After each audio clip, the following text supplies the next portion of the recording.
I print out something for them and then I have them glue it on their notebook too. Ooh, okay, I like that. Yeah, I didn't have any for this unit. That's okay. So one thing that I've done, because that's always one of my concerns, because I'm a big, I mean, you watched me teach a lot last year. I'm a big slides person, like I use slides as well.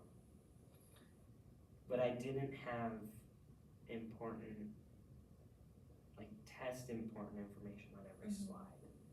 I saved those for specific slides. And it was very obvious, like, hey, this slide comes up. It's this color, it's got this star, you need to know this. And I spent a lot of time on that because then they could realize, okay, this is really important. This is a way to do it. Now that's what's worked for me, right? That's been helpful for me and my systems. So one of the questions in the T-test rubric is, it's about data and assessment, right? So you've got them highlighting things and you've got them, okay, these are my important things. So how do you compare the student results to your own teaching strategies to determine what works for specific students? That's quite a question, right? Yeah. So think about it that way.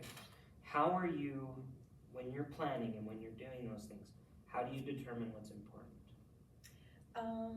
I check the checkpoint beforehand, and I see like the questions that there are, and that's mostly how I highlight things. Cause before the test, I give them a review, and they have to do the review. And if they wrote down all the important stuff, they should be able to do it just by looking at their notes. So that's mostly like how I guide, like what I write on the slides, and then just sometimes I overwork things or I put other information that's there, but that's just because it's like a content thing. But what's highlighted is mostly because I look at the checkpoint, I see the questions that there are and the example problems. I also try to do it based on like what's gonna be on the checkpoint. Okay, so then when you're looking at the checkpoint exam, how do you use that data to then influence your instruction for the next? Well, also like depends on like the pacing. Like there's a lot of stuff that we have to like cover, and if I see that my time is running out, I'll just cover what's gonna be on the checkpoint. Cause I know data is very important. So yeah, I mostly go off of the checkpoint. I bounce off the other physics teachers to see where they're at as well. And that's how we kind of assess what we're gonna teach. Good. Okay. When do you see that you are the most successful with this?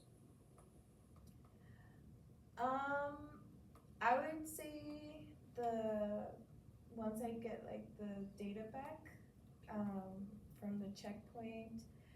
And honestly, I know test or test, some kids do good with tests, some kids do bad, because I know I have a lot of test anxiety. But for me, I feel like if they're enjoying my class and they're like, I don't know, like actively participating, their grades are good, that for me is like a win. Good. And do you notice that you're being successful? How would you define that you're being successful? Like what makes you think, okay, this was good how I did this was good, this worked, let's keep going with it? I think in part is student engagement, because I know last year I didn't do a lot of the stuff that I did this year just because they weren't actively engaged in it. But if I feel I can engage a student with something, then I know I've piqued their interest a little. And will also like their test scores on the checkpoint, their projects, their assignments, just me seeing if they're understanding or not. But I don't know if I answered the question. No, you're doing good. So like, do you have your own personal thing that's like, okay, this went well, and this worked, and we're good to go? Or do you just base it off of like what the students tell you? Kind of a bit of both. I don't know. I don't know. It's a hard question because I haven't really asked myself that. Right, and so, and that's where I want us to have this time, right? Because that's what these conferences are for, right? Is that reflective opportunity to go back. Because sometimes we don't reflect. I don't know if you do this, but sometimes we have to sit back and we have to reflect and say, okay, things are going well, but why are they going well?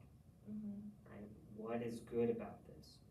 And so that student feedback is crucial. So that's another one of those, like in the T-test rubrics, it's in monitor and adjust. How will you use student feedback to make adjustments to your instruction?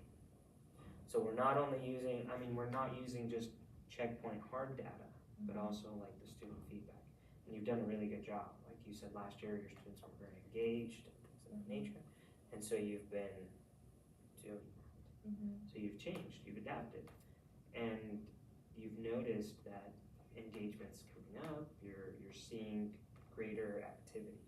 And that's great. Like keep that up. Like, how do you use that feedback? So how do you use that feedback to kind of help you prepare for your upcoming events? So usually like at the end of like the semester, I have the students grade me. Okay. I give them like a course evaluation type thing, and I list like all the projects and like some content areas, and then that's like, what did you like, what didn't you like, what's something I can improve on, what's something like that you wouldn't like to do ever again and stuff. And so I used some of that from last year for this year, and I'm gonna do it again with these ones. So that's how I kind of monitored. And like I know last year I did a lab and the students were like, "Miss, this is so boring." And I was like, okay, I'm not gonna do that next year. And now just because they say it's boring doesn't mean we have to like nix it completely. Because I do a similar thing. I give them the opportunity to do like course eval, like rating system.